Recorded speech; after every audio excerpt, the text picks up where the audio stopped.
Imaginem uma empresa que parecia ter o toque de Midas.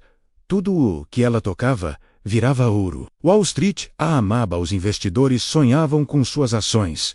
E ela foi eleita a empresa mais inovadora da América por 6 anos seguidos. Seu nome era Enron. Em seu auge, valia quase 70 bilhões de dólares. Mas em apenas 24 dias, essa gigante virou pó, levando consigo as economias de milhares de pessoas e revelando um dos maiores escândalos corporativos da história. Como isso aconteceu? Como uma empresa que parecia o futuro da energia evaporou da noite para o dia? Hoje, vamos desvendar a história do golpe bilionário da Enron. Tudo começou em 1985, com a fusão de duas empresas de gás natural. O CEO, Kenneth Lay, era um visionário com uma ideia revolucionária. Ele não queria apenas vender gás. Ele queria criar um mercado financeiro para a energia, transformando-a em uma commodity que pudesse ser comprada e vendida como ações. A ideia era genial e deu muito certo. A Enron rapidamente se tornou uma gigante, expandindo seus negócios para eletricidade, água, internet de banda larga e até mesmo previsão do tempo. A empresa era sinônimo de inovação e sucesso. Se você trabalhasse na Enron, você estava no topo do mundo. Eles recrutavam os melhores e mais brilhantes das melhores universidades e os incentivavam a serem agressivos e a assumirem riscos. Para o mundo exterior, a Enron era uma máquina de fazer dinheiro. Seus lucros subiam a cada trimestre e o preço de suas ações não parava de crescer. Mas por trás dessa fachada de sucesso, algo muito sombrio estava acontecendo. O problema era a pressão para manter essa imagem. Os executivos da Enron tinham uma cultura chamada Rank and Yank. Todos os anos os funcionários eram avaliados e os 15% com pior desempenho eram demitidos. Isso criava um ambiente ultra competitivo, onde a única coisa que importava era fechar negócios e mostrar lucros, não importando como. Aqui entra um personagem-chave, Jeffrey Skilling. Ele era o protegido de lei e o cérebro por trás de muitas das estratégias da Enron. Skilling implementou uma contabilidade chamada Mark-to-Market. Em termos simples, isso permitia que a Enron registrasse lucros futuros projetados no presente. Por exemplo, se eles fechassem um contrato de 20 anos, poderiam registrar todo o lucro esperado desses 20 anos imediatamente, como se já tivessem recebido o dinheiro. O problema é que essas projeções eram extremamente otimistas e muitas vezes pura fantasia. A empresa parecia incrivelmente lucrativa no papel, mas o dinheiro real não estava entrando. Eles estavam basicamente lucrando com base em promessas. Mas e as dívidas? Como uma empresa pode ter tantos projetos e não acumular dívidas gigantescas? Bem, eles acumulavam, mas tinha um truque para escondê-las. E o mestre desse truque era o diretor financeiro Andreu Fastow. Fastow criou uma teia complexa de milhares de empresas de fachada, conhecidas como entidades de propósito específico. A Enron transferia suas dívidas e seus ativos de baixo desempenho para essas empresas. Como essas entidades não apareciam oficialmente no balanço da Enron, as dívidas simplesmente desapareciam do radar dos investidores. Era como varrer a sujeira para debaixo do tapete. Um tapete de bilhões de dólares. Para piorar, Fastow administrava pessoalmente algumas dessas empresas, ganhando milhões ao fazer negócios consigo mesmo. Um claro conflito de interesses. Enquanto os executivos nadavam em dinheiro, com bônus multimilionários e vendas de ações que os tornaram ricos, os funcionários comuns eram incentivados a investir suas economias e aposentadorias nas ações da Enron. Eles acreditavam na propaganda, acreditavam que estavam trabalhando para a melhor empresa do mundo. Eles viam seus chefes ficando ricos e achavam que também ficariam. Mal sabiam eles que estavam investindo em uma casa de cartas prestes a desmoronar.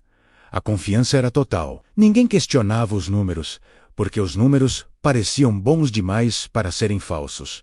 Mas a mentira não poderia durar para sempre. Em 2001, as rachaduras começaram a aparecer. Jeffrey Skilling, o CEO, renunciou abruptamente em agosto, alegando motivos pessoais. Isso foi um grande sinal de alerta para o mercado. Por que o capitão abandonaria o navio no auge do sucesso? Pouco depois, uma executiva chamada Sharon Watkins, que trabalhava para a Fasto, escreveu um memorando anônimo para Kenneth Lay, alertando que a empresa poderia implodir em uma onda de escândalos contábeis. Ela estava vendo a fraude por dentro e tentou soar o alarme, mas seu aviso foi ignorado. Os executivos de alto escalão já sabiam que o jogo estava acabando. Eles começaram a vender suas ações discretamente, embolsando milhões enquanto ainda podiam. A bomba explodiu em outubro de 2001.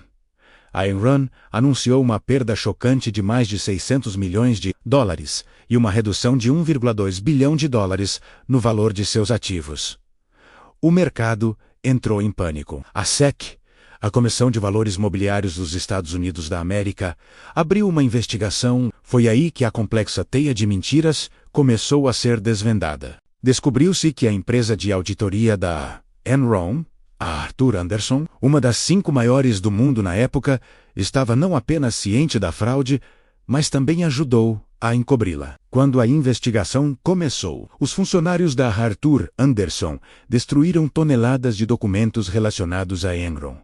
A revelação da fraude foi devastadora. A confiança dos investidores evaporou instantaneamente. Em questão de semanas, o preço das ações da Enron, que já valeu mais de $90, caiu para menos de $1. Milhares de funcionários não apenas perderam seus empregos, mas também viram suas economias de uma vida inteira, investidas em ações da empresa, desaparecerem. Eles foram bloqueados de vender suas ações, enquanto os executivos já tinham vendido as deles por valores altíssimos. A empresa, que valia $70 bilhões, declarou falência em 2 de dezembro de 2001.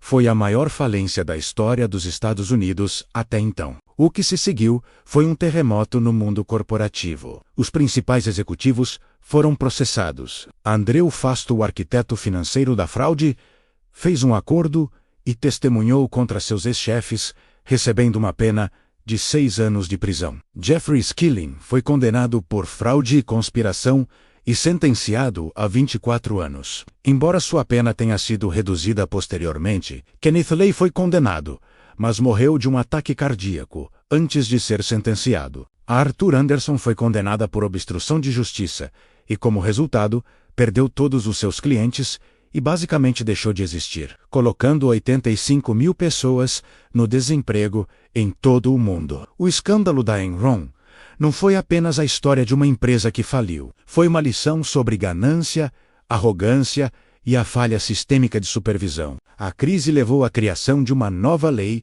nos Estados Unidos. A Lei Sarbanes-Oxley, que impôs regras muito mais rígidas sobre a contabilidade corporativa e a responsabilidade dos executivos. A ideia era evitar que um desastre como o da Enron acontecesse novamente. A história da Enron é um lembrete sombrio de como a busca implacável por lucros, combinada com uma cultura tóxica e a falta de ética, pode levar à ruína total, destruindo não apenas uma empresa, mas a vida de milhares de pessoas inocentes que confiaram nela. É uma das maiores fraudes financeiras da história. Uma história de como uma gigante de energia que valia ouro se transformou em fumaça.